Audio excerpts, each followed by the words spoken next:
Thank you very much. Thank you very much, Professor Lee. And next, let's welcome the President of RASC', Professor Phil Wilkinson.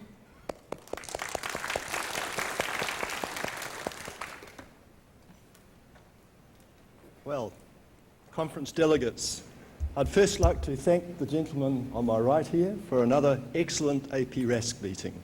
One of the signature aspects of AP-RASC', aside from excellent scientific sessions, is plenty of time to speak to people and good food. Thank you. In the future, maybe less good food, more talking would be the type of thing we want. So as I address this Congress, this meeting, and I look around me, I think I'm the member of a minority group in this room. I'm older than most of you. Glasses. Pick up my thing so I can see it. So I'd like to say a little about the future of RASC' and radio science. And to hurry things along, I'll present my conclusion at the beginning, because the talk's very simple. The future is in the hands of the majority group here in this room. That's where the future of radio science lies. And there's just one word I'd like you to remember: engagement. Talk to people. That's where AP-RASC' is doing a good job for you. There's a prosperous future ahead, but it depends on it. I'd like to say a little more about engagement. Last year, I briefly addressed the ICSU General Assembly. I had about 3 minutes. The audience contained members of all of the ICSU scientific unions and the ICSU national members. My message was simple.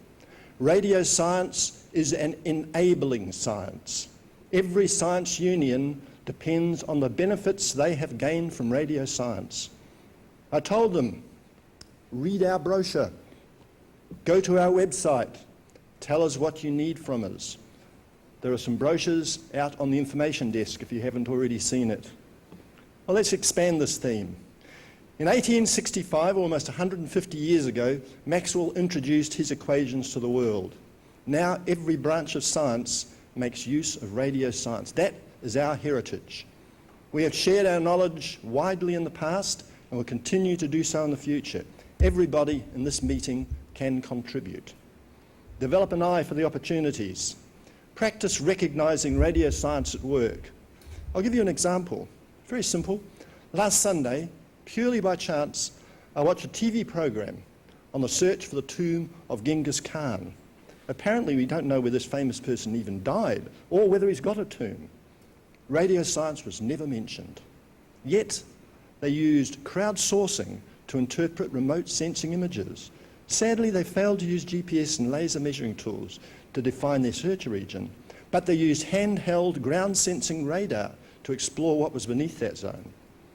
They used off-site remote sensing imaging processing made possible by radio communications. I felt they'd done even better if they'd been assisted by a radio science consultant. Radio science should not be taken for granted. Maxwell's equations are one of the scientific wonders. Get familiar with how they are exploited by how people use them. So how can we put our knowledge into practice and broaden the scope, especially the recognition of the power of radio science? Well, there's many possibilities. Just one very simple one.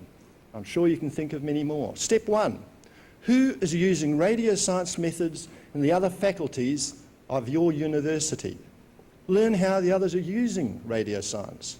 Monitor the seminars. Go to some every month or so. Visit faculties. Talk to the people. Step two, tell somebody about what you've learned. Are there ways to enhance what's now being done? Write a 2-page note for the Radio Science Bulletin. Ross Stone would love you. So would I. Let everybody in RASC' know what's going on. Why is this worthwhile? ICSU, I mentioned them before. That's the International Council of Science.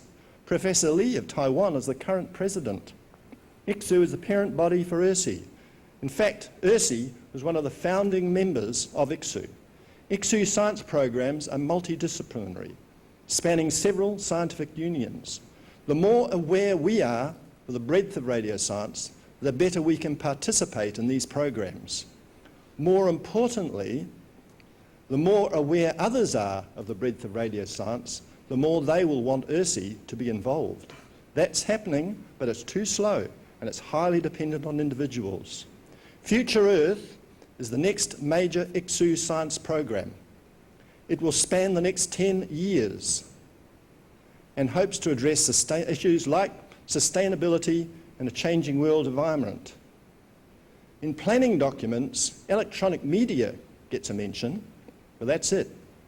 Yet hidden behind the words is the need for evidence of change. This implies global observations, monitoring programs, data networks, and much more. And radio science is embedded in there, and ERSI must be seen there as well. You need to make this happen. So, what do we do? That's the next question. That's why we must broaden our outlook. We can build on individual links suggested above. People at this meeting can develop networks, both within ERSI and with other scientific disciplines. New ERSI intercommission working groups can provide internal structure for our contributions to these programs. We need to engage internally to be more effective externally. The ERSI board is looking at ways to improve individual membership of ERSI. Mid-term meetings will provide more opportunities to discuss new ideas. That's the great value of this meeting. Regional partnerships can be very effective. Probably you are sitting next to someone you know. A row away, maybe 3 people away, there's someone you don't know yet. This meeting is your chance to enlarge your circle of radio scientists. The ERSI General Assembly will be held in Beijing next year, and it's yet another great opportunity to build on links formed at this meeting. So, engage with your fellow radio scientists, explore the richness of radio science as widely as possible, and engage with people who are using radio science now.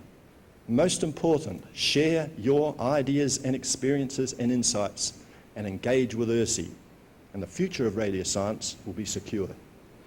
Well, enjoy AP-RASC', I'm sure you will, and make the most of the opportunities it offers to you. Thank you. Thank you very much, Professor Wilkinson. And now, let's welcome the Vice President of National Taiwan University, Professor Qingrui Zhang.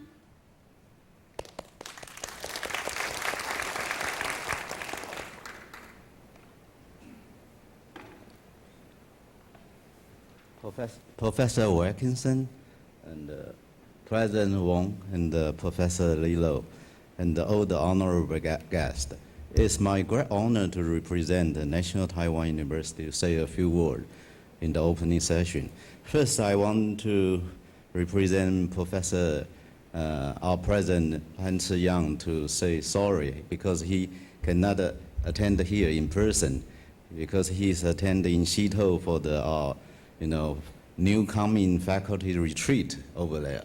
And so he cannot come here in person. I want to say sorry for him. And we all know actually the radio science actually is quite fundamental and important in our daily life, not only in the economic but also in the fundamental study. Without the improvement of radio science, we cannot have the life like today.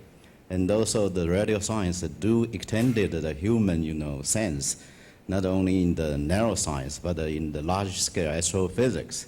And we use that to study a lot of things in fundamental and also get improve our daily life. And also in the past 10 years, I'm quite active involved in the International Union of Pure and Applied Physics. So I know how important this International Union of Radio Science for the fundamental physics and applied science. And this conference actually in Taiwan also all the community in the radio science in Taiwan were highly supported at this conference. And also, I hope after this conference, the International Union of Radio Science will also understand and recognize the achievement of the Taiwan scientists and engineering in the radio science contribution. And moreover, some more Taiwan scientists and engineering can be elected into the subcommittee council member, or even the council member of the International Union of Radio Science.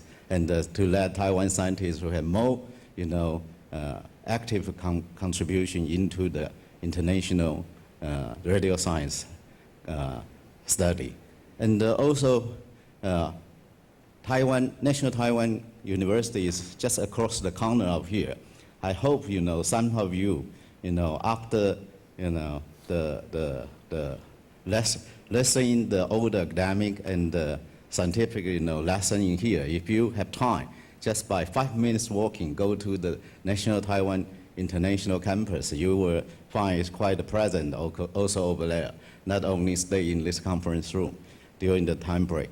But anyway, and I hope actually all of you will enjoy the staying in Taipei, and I wish you a very successful conference. Thank you.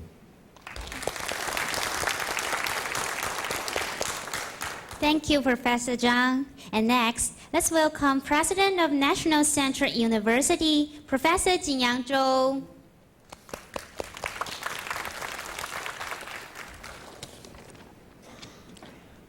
President Wong, General Chair Lee, President Wilkinson, Vice President Zhang, and Professor Kobayashi, and distinguished guests, ladies and gentlemen, good morning. On behalf of National Central University, which is one of the organizers of this conference, I would like to welcome all of you attending this conference. Today, it is my great pleasure and honor to say some words in this landmark conference.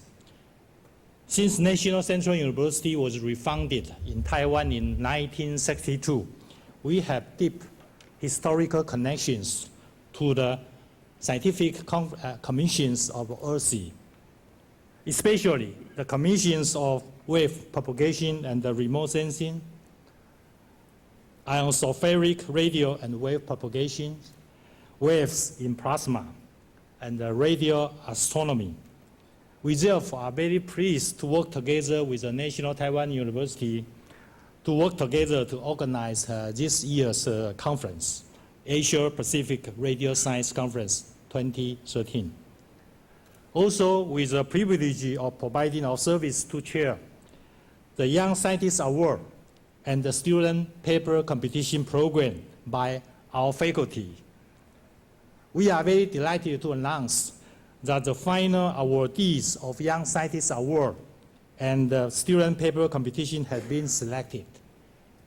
With so many outstanding and promising young scientists continuously join the ERSI community, I truly believe that the ERSI's missions of encouraging and promoting international activities in the radio science and its applications for the benefits of mankind can be achieved. As a co-organizer and one of the sponsors of the AP-RASC 2013, I welcome you again and wish you all have a pleasant stay in Taipei and a fruitful and successful conference. Especially for all our friends overseas, please spare some leisure time to appreciate the beauty of Taiwan and taste more authentic Taiwanese delicacies. And also, if you still have time, please stop by National Central University, which is located in Zhongli, about 45 minutes drive in the south. Thank you very much. Thank you, Professor Zhou. And in the end, we would like to invite the chair of AP-RASC Standing Committee, Professor Kazuya Kobayashi. Let's welcome Professor Kobayashi.